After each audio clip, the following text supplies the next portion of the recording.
ҳар як духтар вақте ки бо бачаи во мехӯрад орзу мекунад ки ҳамсари ҳаётии ояндааш шахси комил, тавоно ва ба дигар мардҳо монанд набошад. духтар орзу мекунад ки бо муҳаббати худ вохӯрад ва бо ӯ пир шавад. шавҳараш инсоне бошад ки ҳеҷ гоҳ хиёнат накунад, фиреб надиҳад, тағйир наёбад ва ҳамеша ӯро дӯст дорад.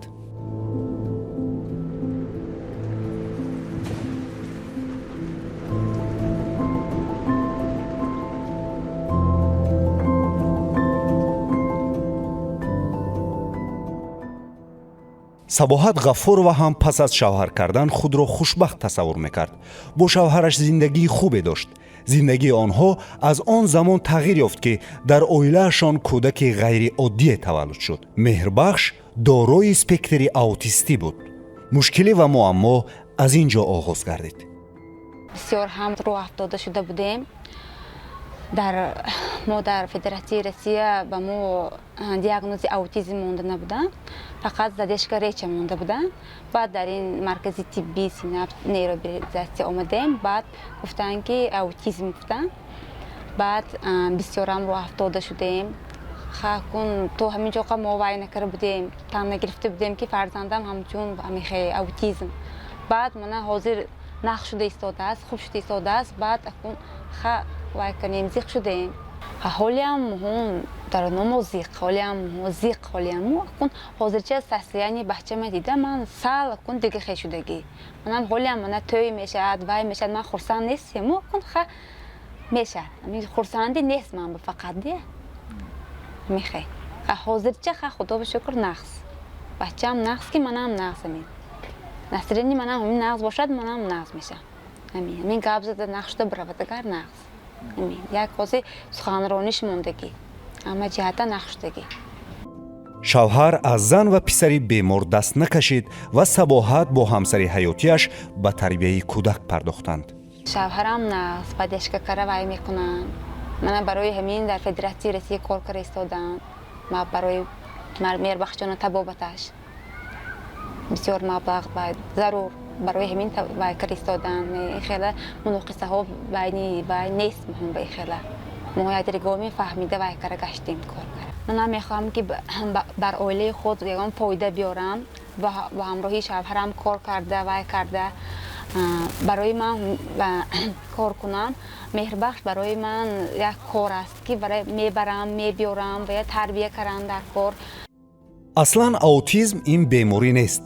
ин қабил шахсон танҳо дар ҷамъият худро амалӣ кардан наметавонанд, ҳеҷ гоҳ эҳсосот, имову ишора ва сухани худро ба дигарон нишон намедиҳанд ва амалҳои ин қабили шахсон аксар вақт маънои иҷтимоӣ надорад.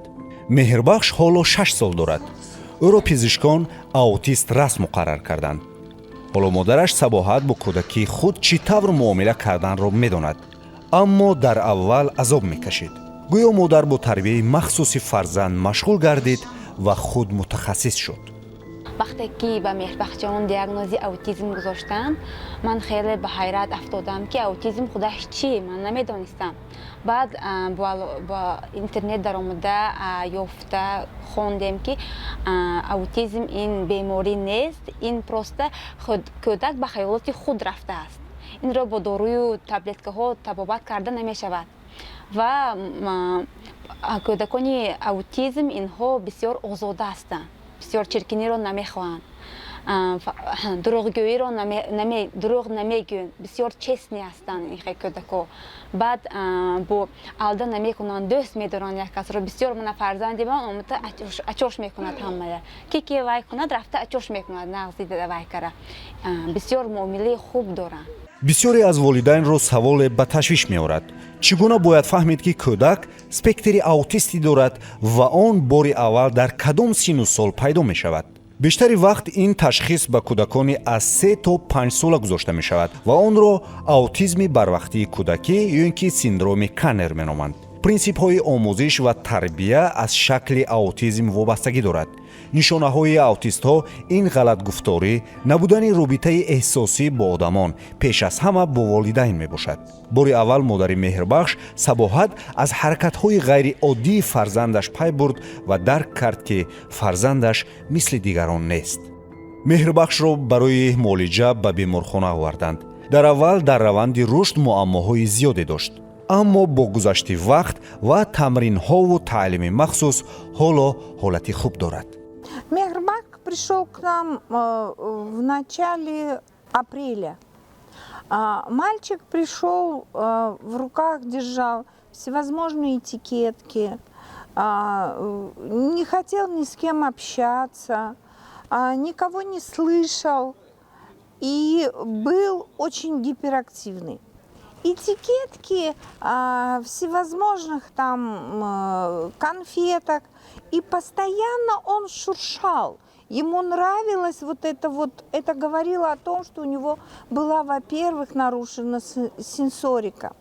Во-вторых, да, у мальчика где-то с 1,5 года развился аутизм, аутический спектр, и родители его, отец хирург, ведущий хирург, работающий в Москве, привел его к нам и сказал: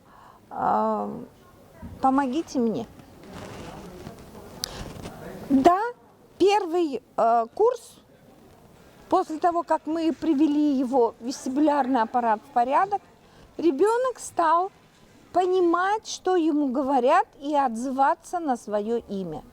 Сейчас мальчик уже прошел 4 курса лечения в нашем центре, и очень хорошие результаты. Он уже понимает обращенную речь, он уже не носит с собой этикетки, он уже играет со всеми развивающими игрушками, оборудованием. Он, в принципе, осталось последний этап. У него уже есть звуки, есть первые слова, слоги, то есть дай, те, оп, не, магир. Вот такие уже слова присутствуют. И я думаю, еще, если мы поработаем, разумеется, в течение полгода наш Мехрбах заговорит. И, разумеется, мы стараемся, чтобы он пошел в 7 лет в школу и в нормальную общеобразовательную школу. ما در سن 4 سالگی خبردار شدیم که فرزندم به مانند دیگر بچه ها نیست و در این وقت فهمیدم که به چشمم نگاه نمی کند، گپم را گوش نمی کند. ما از همین فهمیده به دکتر مراجعت کردیم. اول ما در فدراسیون روسیه طبابت گرفتیم، بعد در دوام 2 سال می شود که در اینجا آمده ایستاده‌ایم. در مرکز نیروریابیلیتاسی طبی آمده ایستاده‌ایم. در دوام 6 ماه حاضر در فرزندم بسیار دیگرگونی‌ها را دیده ایستادم. از جهت عقلرانی، از دیگر جهت‌ها هم بسیار خوب شده ایستاده است. همه خوراک‌ها را استعمال کرده ایستاده است. به گپ‌هایم گوش می‌کند، فرمایش‌ها را اجرا می‌کند. اول این خیلی نبود. فرمایش‌های ساده را هم اجرا کرده نمی‌توانست. بسیار هم بچه هیپراکتیو شوخ‌تر بود. در این مدت 6 ماه من همه سخن‌هایم را می‌گیرد، به همه چیز صرفم می‌رد، همه کارها را حاضر اجرا کرده ایستاده است. بسیار هم خوب شده ایستاده است. бояд тазаккур дод ки бемуомилаи махсус ва таълим меҳрбахш дар оянда зиндагии нохуб доштанаш мумкин буд. як бурди меҳрбахш он аст ки дар вақти зарурӣ ба шахси зарурӣ муроҷиат карда тарбияи заруриро гирифтааст. дар ин гуна ҳолат волидайн ба пизишконе муроҷиат мекунанд ки беташхис ва муқарраркунии намуди аутизм ба кӯдак доруҳои зиёде менависанд ва ҳолаташро вазнинтар менамоянд. мо бисёр доруҳоро истифода мебурдем. خیلی اسپاکویت میکنه دوروها. خبات با همون حالتی اولش باید میشه. با این بچه‌های اوتیسم بسیارتر کار کردن در کار، مشق کردن در کار. میخوای از همین و این состояниеш میبریم. Если вы поняли, что перед вами ребенок с аутистическим спектром, то не надо его лечить. Лекарства ему только сделают плохо. То есть дети перестают кушать, они теряют аппетит, дети начинают капризничать.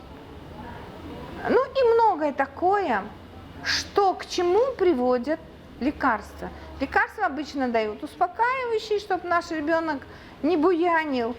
Но любое успокаивающее лекарство это тормозит развитие мозга.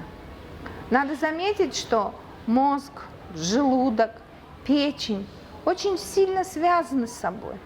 И поэтому, когда мы воздействуем на мозг, мы воздействуем и на печень, и на желудок. Поэтому, конечно же, в принципе, уже многие врачи нашей области это поняли, и в Таджикистане тоже мы в Душанбе были. Уже все понятно. бояд гуфт ки ҳолати аутистонро бо усулҳои махсус метавон хубтар кард. метавон усулҳоро ба таври зайл дастабандӣ намуд. терапияи биологӣ, витаминҳо ва иловаҳои дигар, методи таматис, микрополяризатсия, AB терапия, усулҳои физиотерапевтӣ ва гайра. Мы являемся официальными представителями по Таджикистану по томатис-терапии. И изначально томатис-терапия была сделана для детей-аутистов. Но после того, как начали практически использовать этот аппарат, оказалось, что эта вещь очень многим детям нужна. Почему? Потому что наши дети, к сожалению, рождаются и очень многие с проблемами вестибулярного аппарата. То есть мамочки у нас не очень хорошо проходят беременность. Вот. И поэтому, когда рождается ребенок, у него проблема с вестибулярным аппаратом. Мы в нашем центре можем предложить эту услугу 40 дней ребенка. То есть, если у вас родился ребенок, и у него родовая травма, добро пожаловать к нам в центр.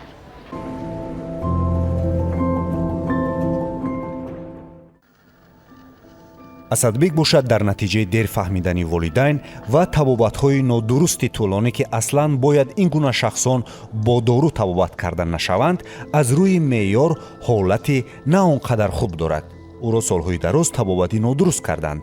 ташхиси ӯ спектри аутистии ношунавоии сенсорӣ мебошад. майдагишанда ин ҳама бачаҳо пешба гова кунам ин пуштба ва мекасони ва шах мешуд гира каданаш дастпочакош ва суст будде. ман ҳама фаҳмидам ки ин ҳама хел касал барои бача ҳама ҳаракат мекунад дуруст шавад гуфтам ва ҷоба вай кадам давидам вай кадам лагапетова хел машғулатова физкультура ва массажу физичимса хел хел ки ин вай шавад ҳама вай кадам. Асадбек к нам пришел с тугоухостью. Мальчик имеет большое желание что-то познать, чему-то научиться. Он ходит к нам с большим интересом.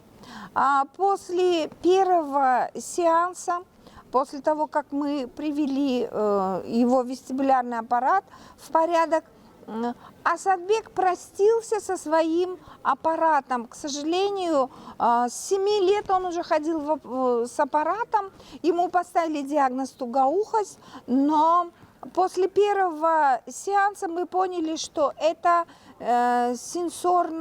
сенсорная тугоухость.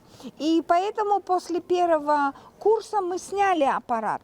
Сейчас мальчик уже более-менее понимает обращенную речь, он очень настроен работать над собой и совершенно не нуждается в мотивации. асадбек ҳоло дар мактаб мехонад ва ормони модараш он аст ки ӯ мактабро хатм мекунад ва роҳи зиндагии худашро пайдо менамояд. мактаби сида мехонад 9 синиф 10 ва гузашта 10 синиф мактабашан уртоқаш ҳай худаш ба мувофиқ баҳо кади ва мекунад ёд гифт баҳоша мактаби хез шин ҳамин дарсҳоя анҷом пуштана ва хел вайҳоя маша farqash bom do'sti maktabgacha ancha yordam shud. Bacham ish qilib durust shabad. Qatori bacha ona monat kufte. Bacha bu odam va mesha diga bacha benat in xalak. Hamon ba mesha odam.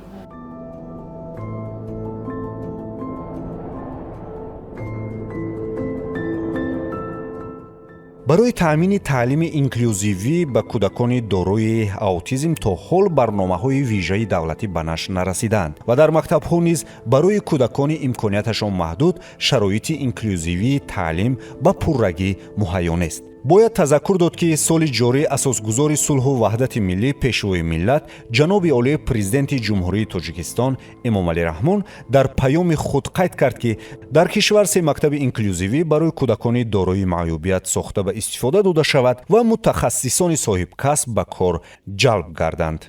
дар риёсати маорифи вилоят ба мактаб ба пуррагӣ фаро нагирифтани кӯдакони дорои имконияти маҳдуд ва хоса кӯдакони бо аутизмро чунин шарҳ доданд.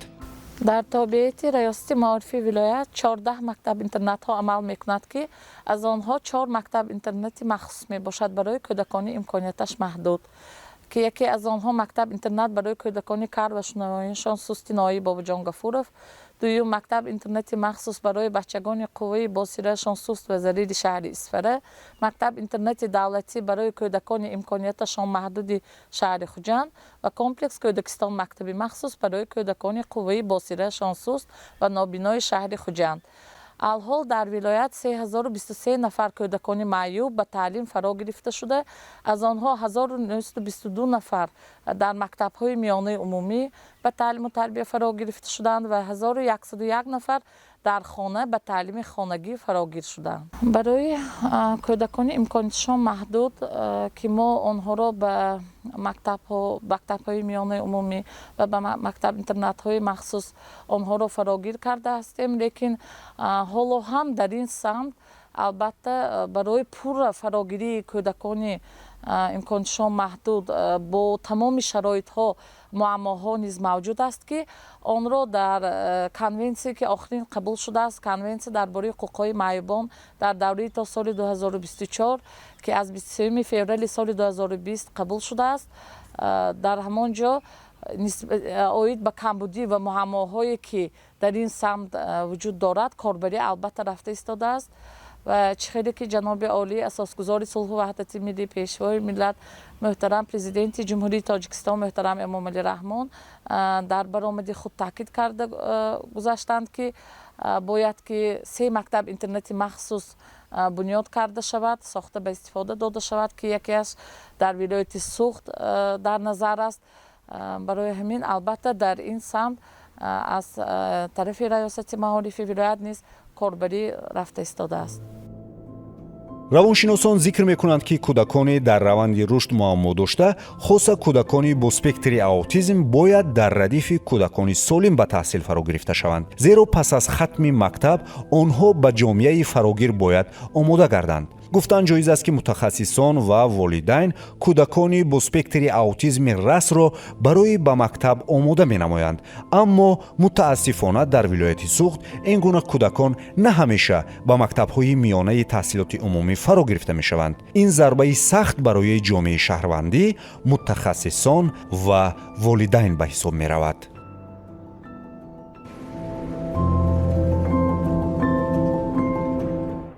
фирдавс низ спектри аутизм дорад.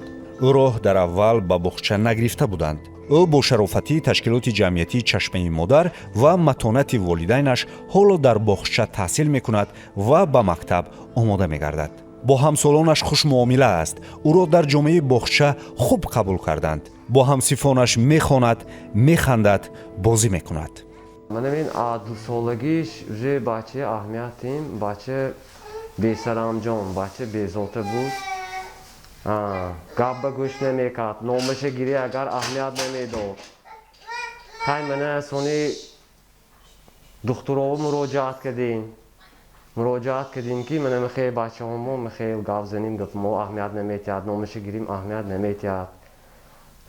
Сони мана кофта мана клиника синапс ба омдем. Мана аз 3 солагиш мана мо лечение гирифтосем, мана худохоҳад писачаҳомо 4 сола мешавад. мана ҳозир анча беҳтар. میفهموند گپ در شدگی детсад میرد. Фирдавс к нам пришел в 3 года и 2 месяца. Да, у него тоже аутический спектр. Родители молодые, были очень растеряны после того, как у него, значит, началось это состояние. И да, вначале он никого не слышал, очень гиперактивный ребенок. Мы все смеялись и говорили, она токча парак омат. То есть он по полу ходить не мог. Везде, где можно было залезть, он залазил, прыгал, был очень сильно гиперактивный. Сейчас он получил уже 3 сеанса в нашем центре нейрореабилитации и уже имеет очень хорошие результаты. Он уже начал говорить простые предложения. Я хочу, я буду. Ман намекунам, ман мегирам, ман гушна. Без пекс. Без вот этих карточек ПЭКС. Правда, у нас работает кабинет эбитерапии, и, разумеется, в этом кабинете у нас работает фарангист, очень такая ищущий специалист, который заинтересована получить результат. Конечно, наша команда, мы работаем на результат ребенка. Мы не стараемся провести какие-то несколько сеансов. Мы вместе с родителями очень радуемся маленькому шажку вперед. яке аз махсусияти табобати ин гуна шахсон он аст ки бояд дар назди о волидайн ҷанг накунанд, зеро ин ба саломатии кӯдак хатар дорад. дар ин гуна ҳолатҳо ҷамъият, аъзои оила, асосан модарро гунаҳгор мекунанд ки чунин кӯдаки беморро таваллуд кардааст. бояд гуфт ки барои таваллуди чунин кӯдакон волидайн аслан гуноҳ надоранд. ин натиҷаи тараққиёти ҷомеа мебошад. Ки асосан гунаҳгор мекарданд ба фикратон?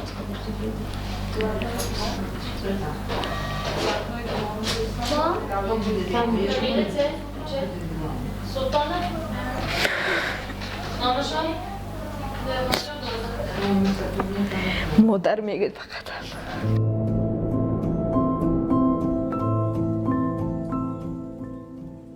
پسرچه من دیدم دیگر بچه ها به کردن پسرچه من دیدم خدا و شکر که داشتم که بچه هم انچه همه چیز به عقلش در آن دوست ورقش برات خود بود Анча пеш рафт.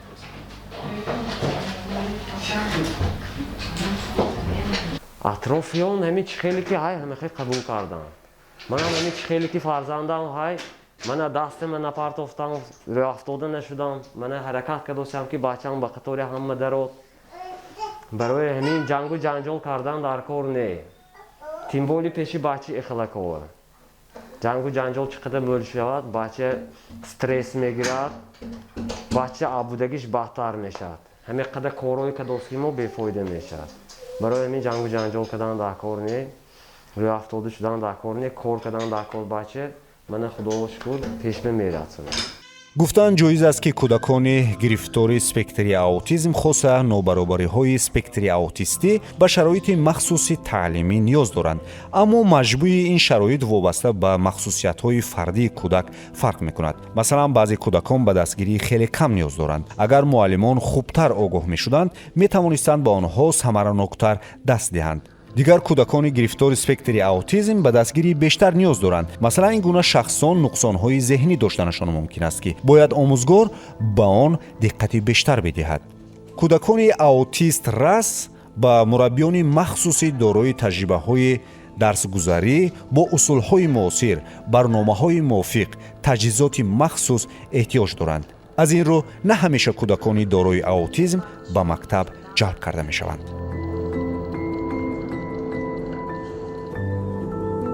бояд қайд кард ки ташкилоти ҷамъиятии чашмаи модар дар самти беҳгардонии кӯдакони дорои спектри аутистӣ кор пеш мебарад. ва бо меъёрҳои ҷаҳонӣ кӯдакон ба табобати дуруст фаро гирифта мешаванд. яке аз мақсадҳои ташкилот ин ба волидайн омӯзонидани рафтор бо кӯдакони дорои спектри аутизм мебошад, зеро танҳо волидайн ояндаи кӯдаки худро метавонанд бунёд созанд. танҳо волидайн ба ояндаи хуби фарзандонашон аз дигарон бештар ҳавасманданд.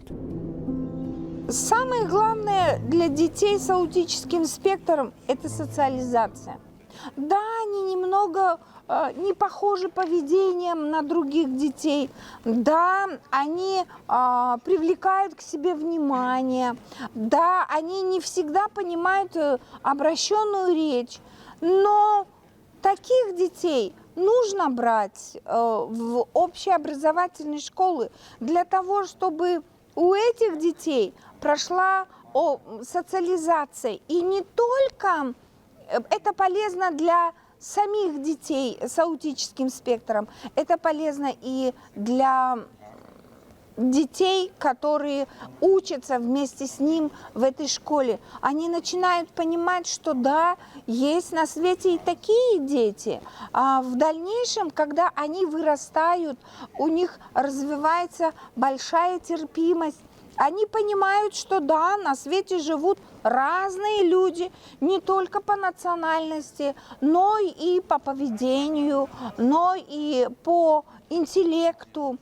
И я думаю, это полезно не только для детей с аутическим спектром, но и на нормотипичных детей большую пользу приносит именно в социализации. кӯдакони боронӣ воқеан шахсони махсусанд. на ҳамеша мо онҳоро мисли худ мебинем ва мисли дигарон қабул мекунем. шояд мо метарсем, аммо орзуи ягонаи волидайни онҳо ба ҷомеаи солим ҳамроҳ шудан ва мисли дигарон рушд кардани фарзандонашон аст. Один из героев нашего фильма Мансурходи Ульмасов. Ему 7 лет. И он в этом году успешно пошел в школу. Это один, будем говорить, из 10.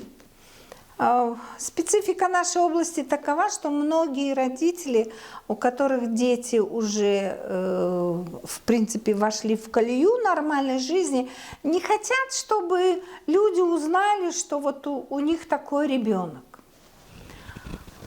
Ну вот один из таких детей наш Мансур Ходи. Сейчас я ему задам несколько вопросов, и вы увидите, что в принципе он отвечает неплохо для первоклассника. Единственное, мы заметим, что он немного тянет слова. А так, в принципе, он уже социализован, он уже год, как у нас приходит, занимается, и, в принципе, мальчик готов. Единственное, вот мы сейчас работаем над ним, чтобы он не тянул слова. Сейчас я ему буду задавать вопросы, и вы посмотрите, как этот ребенок не сильно отличается от нормотипичных. Чандем Симхон Соси? Якуб. Чан Бахотон Чан? Шумо кадом фан мақул шумо ба? Математика мақул ми? Инҷа бинӣ кӯта.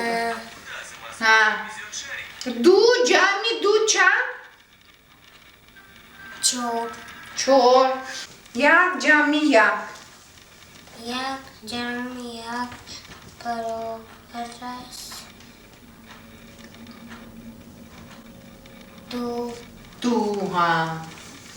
Mana men чӣ хел ранг? Сурх.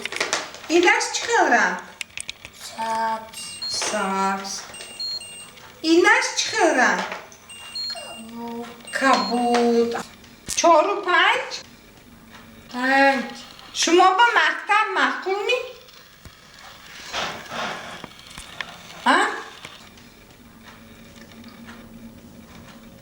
مکتب مخدوم. Мансур Ходжа к нам попал случайно. Он лежал в клинике «Синапс» с мамой по неврологическим проблемам, так как казалось его родителям. И после осмотра врача им посоветовали подняться к нам на 3-й этаж. И с того времени мы с ребенком занимаемся немного, я считаю, где-то около года.